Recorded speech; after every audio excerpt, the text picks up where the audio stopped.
Hello friends, welcome to my channel. ఈ వీడియోలో మనం ఆల్ఫా బీటా ప్రూనింగ్ అంటే ఏంటో చూద్దాం.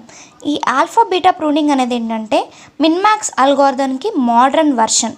దానిలో ఉన్న డ్రాబ్యాక్స్ అన్నీ కూడా ఇందులో మోడిఫై చేస్తామన్నమాట. అందువల్ల ఇది బాగా ఇంప్రూవ్ అయింది.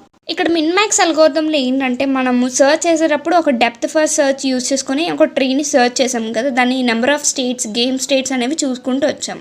కానీ ఇక్కడ మనం ఎక్స్పోనెంట్ని ఎలిమినేట్ చేయలేకపోయాం, దాన్ని కట్ చేసుకుంటూ వచ్చాం కదా. ఒక్కొక్క దాన్ని కట్ చేసుకుంటూ లాస్ట్ నోడ్ రీచ్ అయ్యాక మిన్మాక్స్ చేసుకుంటూ వచ్చాం. కానీ ఇక్కడ అలా అవసరం లేకుండా ఈ ప్రతి నోడ్ని టచ్ చేసుకుంటూ రాకుండా మనం మిన్మాక్స్ వాల్యూ ఫైండ్ చేసే ఒక టెక్నిక్ ఉంది, అదే ఆల్ఫా బీటా ప్రూనింగ్. ఆ టెక్నిక్ని ప్రూనింగ్ అంటాం. దాన్ని ఆల్ఫా బీటా ప్రూనింగ్ అని కూడా అంటాము, ఆల్ఫా బీటా అల్గోరిథం అని కూడా అంటాం. ఆల్ఫా అనేది దేనికి వాడతాం? హయ్యెస్ట్ వాల్యూ కోసం. మనం హయ్యెస్ట్ వాల్యూ తీసుకోవడానికి వాడతాం. బీటా అనేది లోయెస్ట్ వాల్యూ కోసం. ఇప్పుడు ఈ ఆల్ఫా బీటా ప్రూనింగ్ ఏంటో చూద్దాం. ఈ ఆల్ఫా బీటా ప్రూనింగ్ అనేది ఎక్కడంటే డెప్త్ ఆఫ్ ద ట్రీ కోసం కదా మనం వాడుతున్నాం. ఏ డెప్త్ ఆఫ్ ద ట్రీకైనా మనం ఇది అప్లై చేయొచ్చు. ఇది ట్రీ లీవ్స్కి మాత్రమే కాదు, మొత్తం సబ్ ట్రీ మొత్తం కొన్ని సబ్ ట్రీ కింద చేసి దానికి అప్లై చేయడం, అలా అనమాట ఆల్ఫా బీటా ప్రూనింగ్. ఒక ట్రీని సబ్ ట్రీస్ కింద డివైడ్ చేసి వాటికి అప్లై చేస్తుంది ఈ మిన్మాక్స్ అల్గోరిథం అనేది. ఆ టూ పారామీటర్స్ ఉన్నాయి కదా, ఆల్ఫా అంటే బిగ్గెస్ట్ హైయెస్ట్ వాల్యూ అనమాట. దాన్ని మనం చాలా దూరం వరకు ఉంచుకోవాలంటే -∞ నుంచి స్టార్ట్ అవుతుంది అది.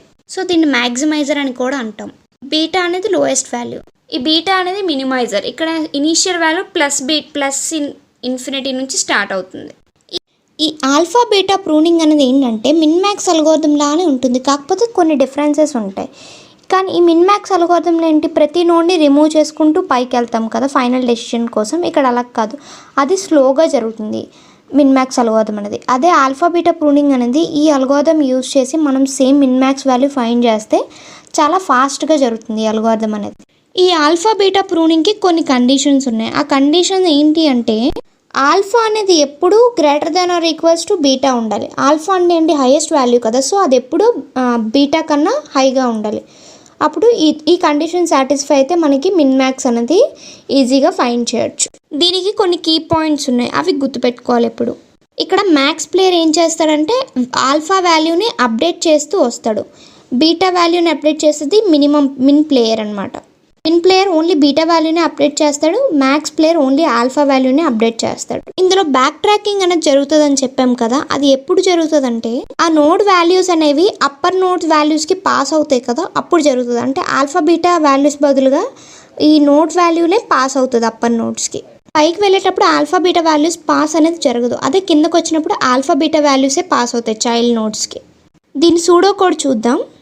ఇక్కడ ఫస్ట్ ఫంక్షన్ని డిక్లేర్ చేసాం, minmax node depth alpha beta maximising player. ఇవి అందులో పారామీటర్స్ అనమాట. సేమ్ నేను ముందు ఎక్స్ప్లెయిన్ చేసినట్టే ఉంటుంది. సేమ్ మిన్మాక్స్ అల్గోరిథంలో ఉంటుంది, కొన్ని డిఫరెన్సెస్ అనేది ఉంటుంది.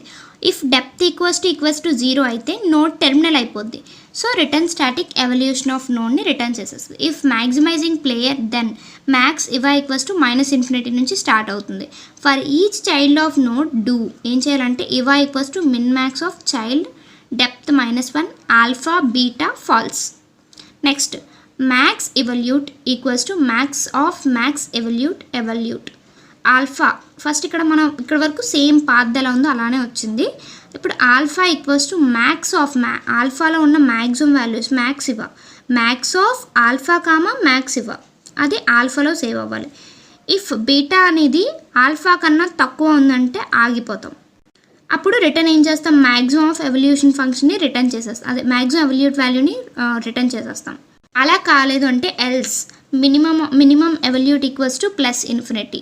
For each child of node do eva minimax child depth -1 alpha beta true. ఇప్పుడు minimum of evaluation min of minimum evaluate eva. ఇదేంటి, మినిమంని ఇండికేట్ చేస్తుంది. సో ఇచ్చిన దాంట్లో మినిమం వాల్యూ సేమ్ ఇక్కడ వరకు మళ్ళీ సేమ్ మిన్మాక్స్ అల్గోరిథం లానే ఉంది, కాకపోతే ఇక్కడ బీటా వాల్యూ వస్తుంది. బీటా మినిమం ఆఫ్ బీటా ఇవా, ఇది మినిమైజర్ ప్లేయర్ కోసం. ఇఫ్ బీటా అనేది <= ఈ కండిషన్కి వచ్చాక బీటా మినిమం ఆఫ్ బీటా ఇవా అయ్యాక బీటా అనేది ఆల్ఫా కన్నా తక్కువ ఉంటే ఖచ్చితంగా బ్రేక్ చేసి మినిమం ఎవల్యూట్ని రిటర్న్ చేస్తాం. ఇది pseudo code. Working of alpha beta pruning. ఈ వర్కింగ్ అనేది కొంచెం కాంప్లికేట్గా అనిపిస్తుంది, కొంచెం మీరు కాన్సన్ట్రేట్ చేయండి, ఈజీగా అర్థమవుతుంది. ఇక్కడ 2 ప్లేయర్స్ ఉన్నారు, వాళ్ళు ఏం చేస్తున్నారు, ఆల్ఫా బీటా ప్రూనింగ్ని ప్రూవ్ చేస్తున్నారు. మ్యాక్స్ ఒకరు, మిన్ ఒకరు. సో ఇక్కడ మ్యాక్స్ మిన్కి ఇక్కడ ఆల్ఫా వాల్యూ -∞ నుంచి స్టార్ట్ అవుతుంది, బీటా వాల్యూ +∞ నుంచి స్టార్ట్ అవుతుంది. ఫస్ట్ ఏకి ఆ వాల్యూస్ ఉన్నాయి, ఆల్ఫా వాల్యూ -∞, బీటా వాల్యూ +∞. ఆ వాల్యూస్ని బీకి పంపిస్తుంది. ఇప్పుడు నోడ్ బి ఏం చేస్తుంది, సేమ్ వాల్యూస్ని దాని చిల్డ్రన్ డీకి పంపిస్తుంది. స్టెప్ 2లో డీకి పంపించినప్పుడు అక్కడ మ్యాక్సిమం వాల్యూ క్యాలిక్యులేట్ చేస్తుంది. స్టార్టింగ్ కాబట్టి ఆల్ఫా వాల్యూ -∞ ఉంది, బీటా వాల్యూ +∞ ఉంది. సో ఇక్కడ కంపారిజన్ అనేది ఈ 2, 3కి మధ్య జరుగుతుంది. సో కంపేర్ చేసేటప్పుడు 3 అనేది మ్యాక్సిమం వాల్యూ, సో ఆ వాల్యూని రిటర్న్ చేస్తుంది. అలా రిటర్న్ చేసేటప్పుడు ఇక్కడ ఆల్ఫా వాల్యూ చేంజ్ అవుతుంది, ఆల్ఫా వాల్యూ 3 అయింది, బీటా వాల్యూ ప్లస్ బీటాగానే ఉంది. ఇది డి దగ్గర జరిగింది. ఇప్పుడు నెక్స్ట్ బ్యాక్ ట్రాక్ అవ్వాలి, డి నుంచి బీకి రావాలి. ఇక్కడ ఆల్ఫా వాల్యూ 3 ఉంది, బీటా వాల్యూ ఇన్ఫినిటీ ఉంది. సో ఇక్కడ ఏంటి, బ్యాక్ ట్రాకింగ్ వచ్చినప్పటికి మినిమం అప్లై చేస్తున్నాం. ఈ ఇన్ఫినిటీలోని 3లోని ఏది మినిమం అంటే 3 మినిమం. సో ఇక్కడ వచ్చినప్పటికీ ఆల్ఫా వాల్యూ -∞, బీటా వాల్యూ 3 ఉంది. నెక్స్ట్ అదేని ఈ నోడ్కి పాస్ చేస్తుంది, ఆ వాల్యూస్ని. ఆల్ఫా వాల్యూ -∞ ఉంది, బీటా వాల్యూ 3 ఉంది. ఇక్కడ మ్యాక్స్ అనేది మ్యాక్స్ టర్న్ వచ్చింది, కిందకి మిన్ టర్మ్ కదా, ఇప్పుడు మ్యాక్సిమం వాల్యూ ఫైండ్ చేయాలి. ఫస్ట్ రైట్ చైల్డ్ తీసుకున్నాం, రైట్ చైల్డ్లో 5 ఉంది. ఇక్కడ మనకు కండిషన్ ఏంటి అనుకున్నాం, alpha is always greater than or equals to beta అన్నారు. సో 3 కదా బీటా వాల్యూ, ఆల్ఫా వాల్యూ ఇక్కడ 5 తీసుకుంటే సరిపోయింది. సో ఖచ్చితంగా అది తీసేసుకున్నాం. సో ఈ 9 అనేది తీసేసాం, ప్రూవ్ చేస్తాం. ఈ దగ్గరకు వచ్చినప్పటికీ ఆల్ఫా వాల్యూ 5 ఉంది, బీటా వాల్యూ 3 ఉంది. ఈ 5 అనేది తీసుకున్నాక మ్యాక్సిమం ఆఫ్ 5, 3 తీసుకుంటే 5 మ్యాక్సిమం కాబట్టి ఆల్ఫా వాల్యూ ఉంది, బీటా వాల్యూ 3 ఉంది. ఇప్పుడు ఈ నోడ్ వాల్యూ అనేది 5 అవుతుంది. ఇప్పుడు మళ్ళీ బ్యాక్ ట్రాక్ జరగాలి, అక్కడ బి నుంచి మళ్ళీ ఏకి వెళ్ళాలి. సో నోడ్ అనేది చేంజ్ అవుతుంది. ఇప్పుడు నోడ్ ఏ దగ్గరికి వచ్చినప్పటికీ ఆల్ఫా వాల్యూ ఎంత ఉంది, ఇక్కడ మ్యాక్స్ టర్మ్ కదా, సో మ్యాక్స్ ఆఫ్ -∞, 3. సో 3 అనేది మ్యాక్స్ వాల్యూ. ఎందుకు -∞, 3 వాడామంటే బి దగ్గర వాల్యూ ఏముంది, 3 ఉంది మనకి. సో ఆల్ఫా వాల్యూ ఎంత -∞. ఇప్పుడు -∞కి 3కి కంపేర్ చేసుకుంటే 3 అనేది మ్యాక్సిమం వాల్యూ. ఇప్పుడు బీటా అనేది +∞ ఉంది మనకి ఏ నోడ్ దగ్గర. ఎప్పుడైతే బి 3 వాల్యూ తీసుకుంది, ఆల్ఫా వాల్యూ -∞ ఉంది. ఇప్పుడు ఏ దగ్గరికి బ్యాక్ ట్రాక్ చేసాం కదా, దాని బి వాల్యూ ఏ దగ్గరికి వెళ్తుంది. సో -∞కి 3కి తీసుకుంటే ఆల్ఫా వాల్యూ 3 అవుతుంది, బీటా వాల్యూ +∞ ఉంటుంది.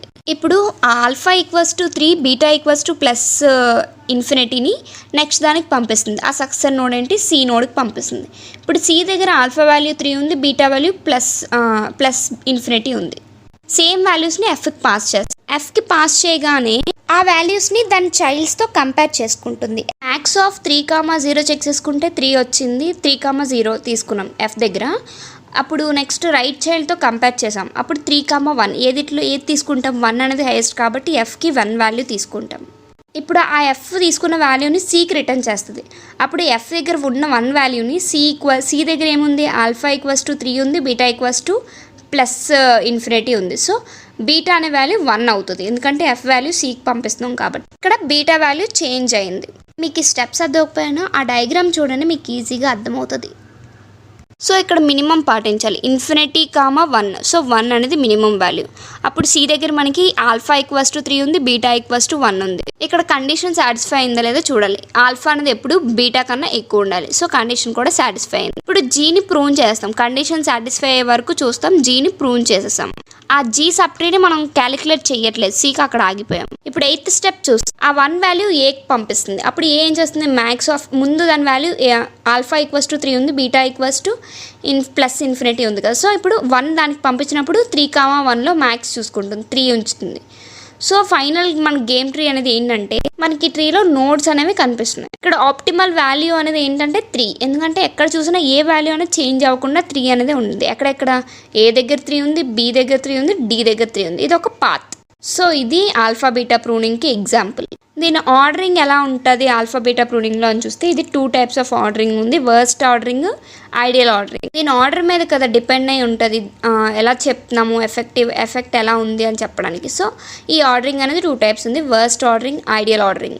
వర్స్ట్ ఆర్డరింగ్ ఏంటంటే కొన్నిసార్లు మనం ప్రూనింగ్ అనేది చేసాం, ఈ దగ్గర చేసాం, జీ దగ్గర చేసాం, అలాంటివి కొన్నిసార్లు ప్రూనింగ్ జరగకపోతే అది వర్స్ట్ ఆర్డరింగ్ అవుతుంది.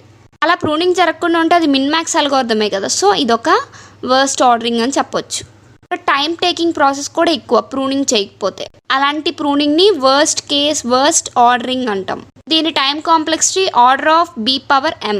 ఐడియల్ ఆర్డరింగ్ అంటే ఏంటంటే ఈ ఎక్కువ ఐడియల్ ఆర్డరింగ్ అనేది ఎప్పుడు వస్తుందంటే ఎక్కువ ప్రూనింగ్ అనేది జరిగిపోతుంది. ఇక్కడ ఈ సబ్ ట్రీ డిలీట్ చేసాం, G సబ్ ట్రీ డిలీట్ చేసాం, ఇలా ప్రూనింగ్ అనేది ఎప్పుడైతే తీసేస్తామో అప్పుడు మనకి ఐడియల్ ఆర్డరింగ్ అనేది జనరేట్ అవుతుంది. బెస్ట్ మూవ్ అనేది ఇక్కడ ఎప్పుడు లెఫ్ట్ సైడ్ నుంచి అవుతుంది. ఇక్కడ DFS అప్లై చేస్తున్నాం మనం, డెప్త్ ఫస్ట్ సెర్చ్.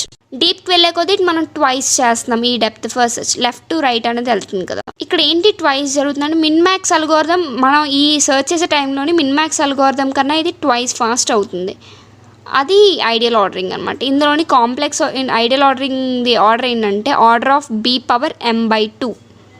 ఇది నెక్స్ట్ గుడ్ ఆర్డరింగ్ ఫైండ్ చేయడానికి రూల్స్ అనేవి కొన్ని ఉన్నాయి. అవి ఏంటంటే పక్క నుండి నోడ్స్ ఉంటాయి కదా, వాటిని బట్టి బెస్ట్ మూవ్ అనేది తీసుకోవాలి. ట్రీలోని నోడ్స్ అనేవి ఒక ఆర్డర్ని మెయింటైన్ చేసుకోవాలి. బెస్ట్ ఆర్డర్ ఏదైతే ఉందో దాన్ని చెక్ చేయాలి ఫస్ట్. డొమైన్ నాలెడ్జ్ యూజ్ చేసుకొని మనం ఏదైనా గేమ్ బెస్ట్ మూవ్ అనేది ఫైండ్ చేసుకోవాలి.